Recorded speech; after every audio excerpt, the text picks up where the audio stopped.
Before we delve into the chilling tales of betrayal and treachery, comment your favorite historical figure, and subscribe if you think power can sometimes come with a deadly price. In the year 14 CE, as the sun set over the Tiber River, the city of Rome held its breath. Augustus, the revered princeps who had forged the empire from the chaos of republic and civil war, had died. His passing was not merely the end of a life but the closing of a chapter that had defined an era. The imperial palace on the Palatine Hill, usually alive with the bustle of court life, fell into a heavy silence. Within its marble walls, the air was thick with anticipation and dread. The fragile edifice of imperial succession was about to be tested. Tiberius, Augustus's stepson and chosen heir, ascended the throne. Yet, despite the veneer of stability, the political landscape was treacherous. The empire, vast and diverse, had been held together by Augustus's shrewd diplomacy and iron will, but now those forces that had long simmered in the shadows began to stir. The imperial family, once a symbol of unity and continuity, was fractured by jealousy, fear, and ambition. Beneath the glittering surface of Rome's grandeur, a darker game unfolded. A subtle war waged not with legions but with whispered suspicions and poisoned chalices. The palace corridors echoed with the soft steps of courtiers and slaves, each carrying secrets heavier than their burdens. The Senate, too, watched with wary eyes, uncertain whether Tiberius could command the loyalty and respect his predecessor had inspired. The old guard, veterans of Augustus's reign, whispered among themselves, uneasy about the new emperor's temperament and the shadows that clung to his past.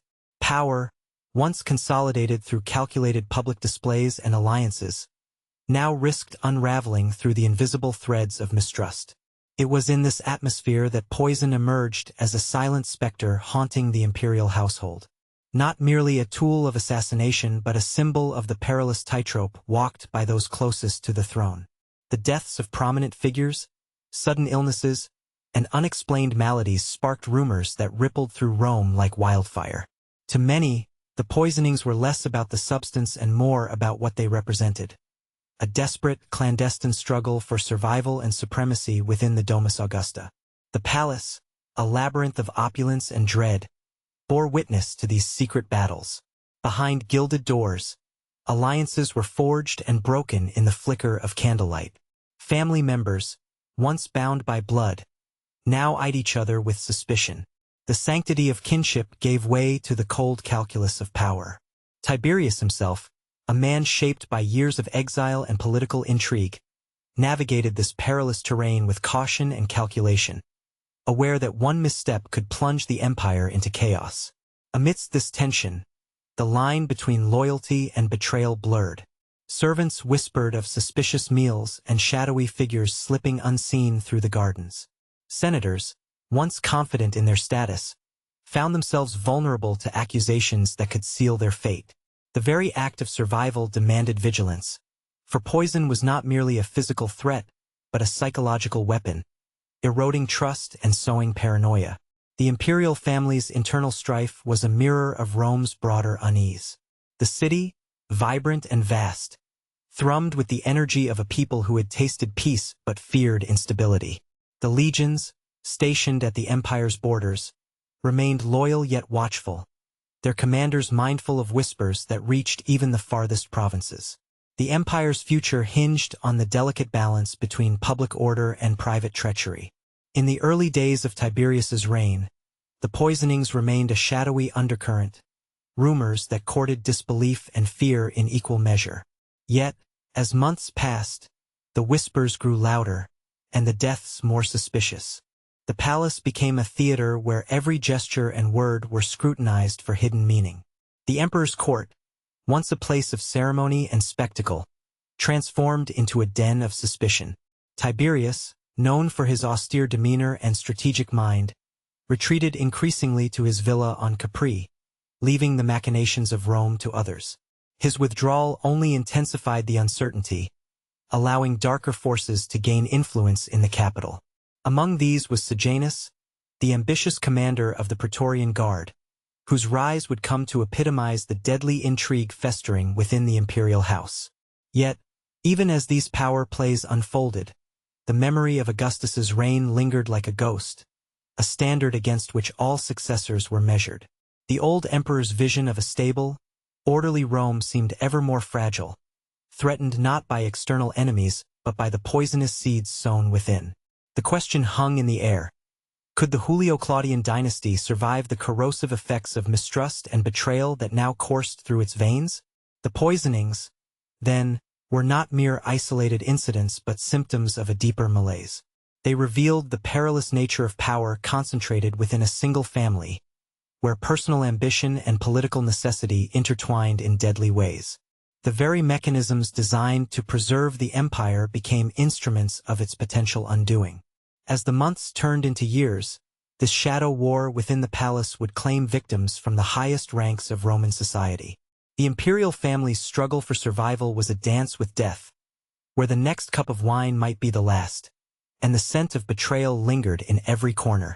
The tale of poisonings was only beginning, a dark thread woven into the fabric of Rome's imperial history, foreshadowing the tragic fates that awaited those who dared to grasp for power in an age ruled by suspicion and fear. In this precarious moment, Rome stood at a crossroads. The death of Augustus marked the end of an epoch, but the poisonings that tainted the early years of Tiberius's reign signaled a far more insidious challenge. The empire's greatest threat was no longer the barbarian at the gate or a rebellious province, but the venomous currents flowing silently beneath the marble floors of the palace itself. The stage was set for a drama of power, paranoia, and poison that would shape the destiny of the Julio-Claudian dynasty and echo through the annals of history. As Tiberius's reign deepened into shadow, the palace on the Palatine became a crucible where trust dissolved and poison emerged as a weapon of choice. The whispered rumors of secret plots were no longer mere paranoia but reflections of grim realities. Within the gilded halls, poison was wielded not only to silence rivals, but to shape the fragile balance of power that defined the imperial court. Central to this deadly dance was Lucius Aelius Sejanus, the commander of the Praetorian Guard. Sejanus, a man of formidable intellect and ambition, quickly ascended from obscurity to become the emperor's closest confidant and the most feared figure in Rome. His control over the Praetorians, the elite force entrusted with protecting the emperor, granted him unparalleled influence. Yet, behind the veneer of loyalty, Sejanus cultivated a network of spies and informants, weaving webs of suspicion that ensnared even the most powerful. Sejanus's rise coincided with Tiberius's increasing withdrawal from public life. The emperor's retreat to Capri left a vacuum in Rome's political landscape, which Sejanus filled with ruthless efficiency. The Praetorian prefect was not content merely to guard the emperor. He sought to control the very machinery of governance. His hand extended into the Senate, the courts, and even the imperial family, where his influence became synonymous with survival or death. Poison became an extension of Sejanus's power, a subtle, invisible force that eliminated threats without fanfare or open conflict. Senators who once held sway found themselves suddenly sick or dead under suspicious circumstances. The rumor mill churned with tales of poisoned cups and tainted meals, of secret assassinations conducted under the guise of illness. The line between natural death and calculated murder blurred, instilling a climate of fear that chilled even the most hardened politicians. Among the imperial family, no one was safe. Sejanus's reach extended to those closest to the emperor, and his machinations sowed discord within the Julio-Claudian lineage. Relatives who opposed him vanished or were disgraced, their names erased from official records. The palace became a theater of calculated cruelty, where poison was both a weapon and a message, a warning that opposition meant swift and silent death. Sejanus's use of poison was not merely a tool of elimination but a psychological weapon. The knowledge that death might come unseen bred paranoia, turning allies into enemies and suspicion into a permanent state of being. The emperor himself, once a figure of stoic authority, grew increasingly distrustful, his court rife with accusations and betrayals. Poison was the ultimate expression of power wielded from the shadows, a silent decree that no one could claim safety within the imperial fold. The atmosphere at court thickened with fear as rumors spread of Sejanus's secret dealings and deadly plots. Yet few dared confront him openly. His control of the Praetorian Guard ensured that opposition was swiftly crushed. Senators and nobles navigated the treacherous waters with caution, their survival often dependent on feigned loyalty or complicity. The very fabric of Roman political life frayed under the weight of such pervasive menace. The emperor's own family became a battleground where poison shaped destinies. Whispers circulated around the mysterious ailments that befell prominent figures within the Julio-Claudian line. Sudden fevers, unexplained collapses, and rapid declines in health were often attributed to foul play. The deaths of key family members fueled speculation that the struggle for imperial favor had turned lethal, with poison as the silent arbiter. Yet, distinguishing between genuine illness and intentional poisoning proved an elusive task. The medical knowledge of the time was limited, and many symptoms overlapped with natural diseases. This ambiguity deepened the climate of suspicion, as accusations could be wielded as political weapons without definitive proof. The very threat of poison became a tool to manipulate, intimidate, and destroy reputations. Sejanus's mastery of this deadly art was unmatched. His ability to cloak his intentions behind layers of deception allowed him to orchestrate removals and purges with surgical precision. The Senate, once a bastion of Republican tradition, became a collection of pawns vulnerable to the invisible hand of poison and fear. The political arena shifted from public debate to secret assassinations, where the most potent weapon was not the sword but the subtle drop of toxin. The paranoia seeded by poison extended beyond the walls of the palace. Senators, generals, and provincial governors all lived in apprehension of sudden death, their trust eroded by the knowledge that enemies lurked not only in open opposition but in whispered confidences. The cloak of night concealed more than shadows. It hid those who wielded poison as a means to power. Within the imperial household, the lines between friend and foe dissolved. Family members, once bound by ties of blood and duty, eyed each other with growing unease. The poisonings fractured the dynasty's unity, turning kinship into a fragile and dangerous alliance. Each meal shared, each cup raised in toast, carried the potential for betrayal. The domestic sphere, ideally a sanctuary, was transformed into a lethal arena. Sejanus's influence reached its zenith as he manipulated these fears to consolidate his position. By controlling access to the emperor and orchestrating the fall of rivals, he positioned himself as the true power behind the throne. His use of poison was emblematic of a broader strategy, one that relied on invisibility, intimidation, and absolute control. The Praetorian Guard, under his command, became both shield and sword, enforcing his will with deadly precision.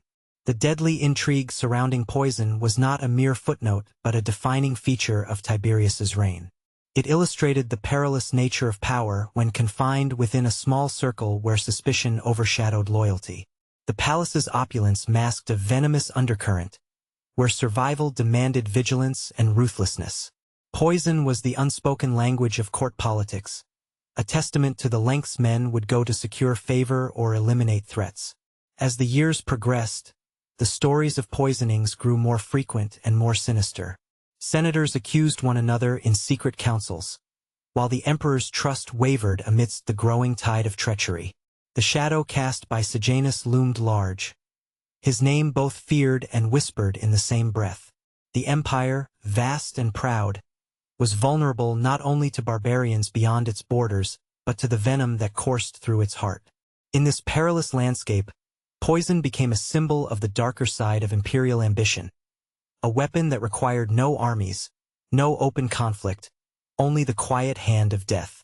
The Julio-Claudian dynasty, born of conquest and consolidation, found itself imperiled by the very tools of intrigue that sustained it. The tale of poison, interwoven with ambition and fear, was a story of power's most insidious face, unfolding in the shadows of the Roman Empire's grandest stage. The shadow of poison stretched long and dark over the Julio-Claudian dynasty, seeping into its very core and staining the legacy of its most prominent members. The deaths of Drusus Julius Caesar and Germanicus, both heirs apparent and beloved figures within the imperial family, became the fulcrum upon which suspicion and scandal pivoted, igniting a firestorm that consumed the empire's fragile stability. Drusus Julius Caesar, the son of Tiberius, was once hailed as the promising future of Rome. His vigor and presence at court offered a glimmer of hope amid the growing malaise. Yet, in a sudden and mysterious turn, Drusus fell ill. His fever spiked without clear cause, his strength ebbed, and whispers rippled through the forums and villas alike. Rumors suggested that poison, administered stealthily, had claimed the air. The prince's death shattered not just a family, but the hopes of continuity for the dynasty. Even more stirring was the demise of Germanicus, a man whose charisma and military prowess had won the hearts of Rome's legions and people. Germanicus's death in 19 CE, while stationed in the eastern provinces, was abrupt and unexplained. Official accounts attributed it to natural causes, yet the court buzzed with accusations of foul play. Many believed that envy and fear within Tiberius's inner circle had conspired to eliminate this popular figure. Poison was the whispered culprit, a weapon wielded to snuff out a rival whose popularity threatened the emperor's fragile hold on power. These deaths unleashed waves of accusation and trial that rippled through the empire's political and familial structures. The halls of power echoed with charges and countercharges, as factions maneuvered to exploit tragedy for gain. The imperial court became a courtroom where poison was both evidence and accusation, a tool sharpened by ambition and paranoia. Senators and nobles found themselves ensnared in investigations that often bore the hallmarks of spectacle and political theater rather than justice. The trial of Piso, Germanicus's alleged poisoner, epitomized the toxic atmosphere. Piso, a Roman governor and once a trusted ally, was accused of orchestrating Germanicus's demise through poison. The charges, fueled by public outrage and political rivalry, unfolded in a spectacle that captivated Rome. Though Piso died by his own hand before verdict, the proceedings exposed the deep fissures within the ruling class and the deadly potency of poison as a symbol of betrayal and power. The poisonings of these key figures were more than isolated tragedies. They embodied the corrosive forces undermining the Julio-Claudian dynasty. The family's internal conflicts, once veiled by public displays of unity, were laid bare in a brutal contest of survival. Poison became a language of vengeance, a method through which grievances were settled beyond the reach of law or honor. This deadly tradition reached its darkest expression under Nero, the dynasty's final emperor. Nero's reign, marked by excess and cruelty, extended the lethal legacy of poison to new heights. His paranoia grew with each passing year, his suspicion directed especially toward those closest to him. Among his most infamous acts was the orchestrated death of his own mother, Agrippina the Younger. Agrippina, a formidable political figure in her own right, wielded immense influence over Nero's early reign. Yet, as Nero's desire for autonomy and power intensified, their relationship soured. In a chilling act of matricide, Nero arranged for Agrippina's death through poison and other means, masking the brutal reality beneath layers of cunning deception. This act symbolized the ultimate breakdown of familial bonds, where poison was wielded not just as a tool of political expediency, but as a weapon of personal annihilation. Beyond Agrippina, Nero's reign witnessed a parade of deaths cloaked in suspicion. Senators, generals, and rivals alike succumbed to sudden illnesses that many attributed to poison. The emperor's court was a perilous place, where any perceived threat could be extinguished with a sip of tainted wine or a secreted powder. The paranoia that had taken root under Tiberius blossomed into a reign of terror, where poison was the instrument of absolute control and fear. Throughout these episodes, poisonings served as both symptom and cause of the dynasty's decline. The very presence of such treachery eroded imperial authority, undermining the legitimacy that the Julio-Claudians sought to uphold. Rome's rulers, ensnared in a web of suspicion, found themselves isolated, their power sustained by fear rather than respect. The moral decay at the dynasty's heart mirrored the political instability that would eventually fracture the empire's unity. The poisonings also revealed the complex interplay of personal vendetta and political strategy. They were not random acts of cruelty but calculated moves within a lethal chess game. Each death shifted the balance of power, reshaping alliances and hierarchies. The use of poison allowed perpetrators to eliminate obstacles without open conflict, preserving a facade of order even as betrayal festered beneath. Moreover, these acts of covert violence underscored the fragile nature of imperial succession. The Julio-Claudian line, though dynastic in name, was riddled with rivalries and insecurities. The constant threat of poisoning heightened tensions, as each potential heir's survival depended not only on public favor, but on navigating a labyrinth of deadly intrigue. This climate fostered mistrust that paralyzed decision-making and bred further instability. The historical accounts of these poisonings, penned by historians such as Tacitus and Suetonius, immortalized the dynasty's dark underbelly. Their narratives, blending fact with rumor and moral judgment, painted a portrait of an empire consumed by corruption and fear. Through their writings, the Poisonings transcended their era, becoming cautionary tales about the destructive potential of absolute power unchecked by accountability. Yet, the truth behind many of these deaths remains elusive. The line between illness and assassination is often blurred, complicated by the medical limitations of the time and the biases of contemporary chroniclers. Whether every suspicious death was truly the result of poison may never be known, but the pervasive belief in such acts shaped the political culture of the empire irrevocably. Within the walls of the imperial palace, the poisonings left scars that went beyond the physical. They shattered trust, eroded familial bonds, and created an atmosphere where fear dictated actions. The dynasty's leaders became prisoners of their own suspicions, their reigns marked by cycles of accusation and reprisal. Poison was not merely a method of death. It was a symbol of the empire's internal decay. As the Julio-Claudian dynasty edged toward its inevitable collapse, the legacy of poison loomed large. The deaths of Drusus and Germanicus, the trials that followed, and Nero's cruel purges were chapters in a narrative of decline fueled by fear and treachery. Poison, silent and unseen, had become a defining element of imperial rule, a testament to the dangerous intersection of family, power, and ambition. In this toxic environment, the empire's foundations weakened. The dynasty's internal strife mirrored broader challenges facing Rome, where loyalty was fragile and authority contested. The poisonings were both cause and effect, reflecting the corrosive influence of unchecked ambition and the vulnerabilities inherent in a system where power was concentrated in the hands of a few. The saga of poisoning in the Julio-Claudian dynasty was thus a story of human frailty and political peril. It revealed how the pursuit of power, when entwined with fear and suspicion, could turn even the closest of bonds into instruments of destruction. Within the grand narrative of Rome's imperial history, these episodes stand as haunting reminders of the costs borne by those who sought to rule, and the empire they ultimately imperiled.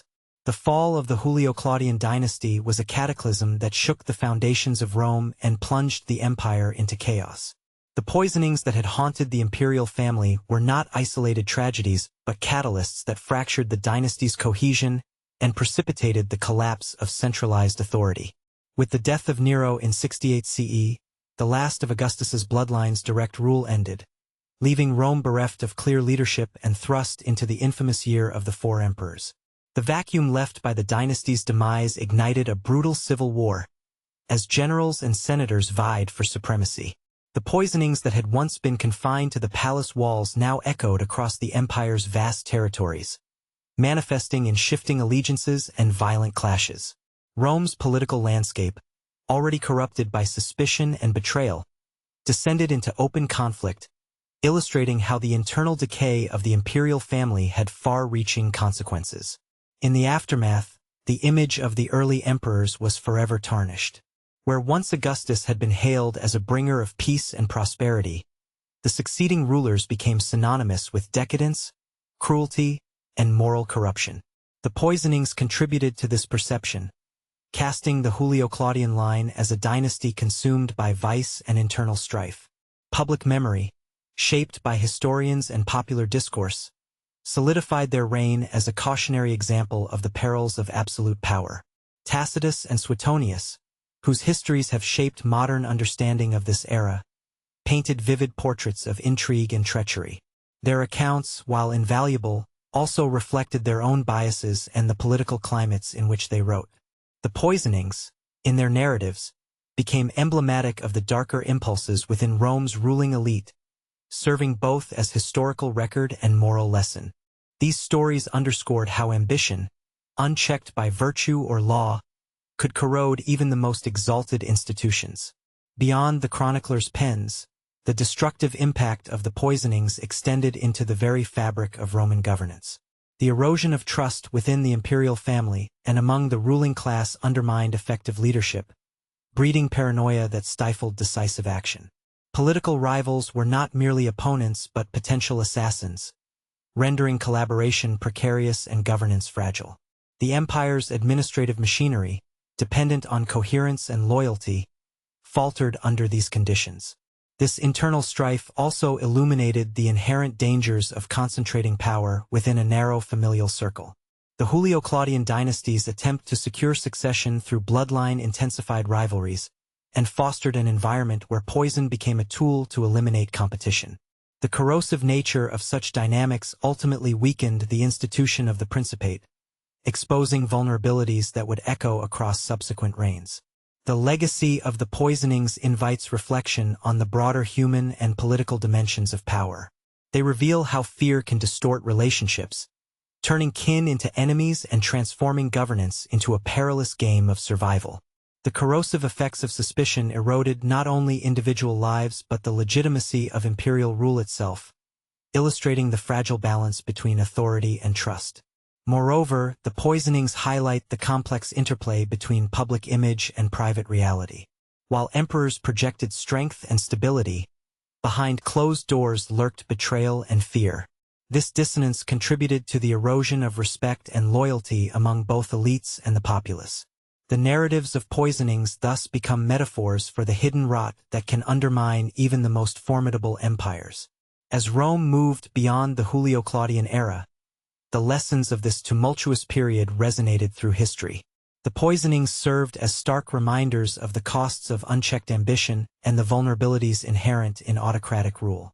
They underscored the need for mechanisms of accountability and the perils of allowing power to concentrate without restraint. In the end, the poisonings of the Julio-Claudian dynasty were more than mere episodes of courtly intrigue. They were manifestations of the deeper challenges facing Rome's imperial system. The shadow they cast extended far beyond the deaths they caused, shaping perceptions of leadership, morality, and the very nature of power. Through the writings of Tacitus, Suetonius, and others, these stories endured, offering cautionary tales that continue to echo across the centuries. Thus, the narrative of poison in early imperial Rome is a testament to the destructive potential of mistrust and the fragility of dynastic power. It invites contemplation on how the quest for survival and dominance can corrode the bonds that hold societies together.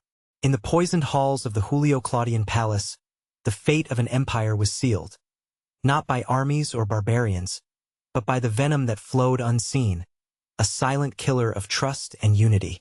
If you loved the story, like the video and subscribe.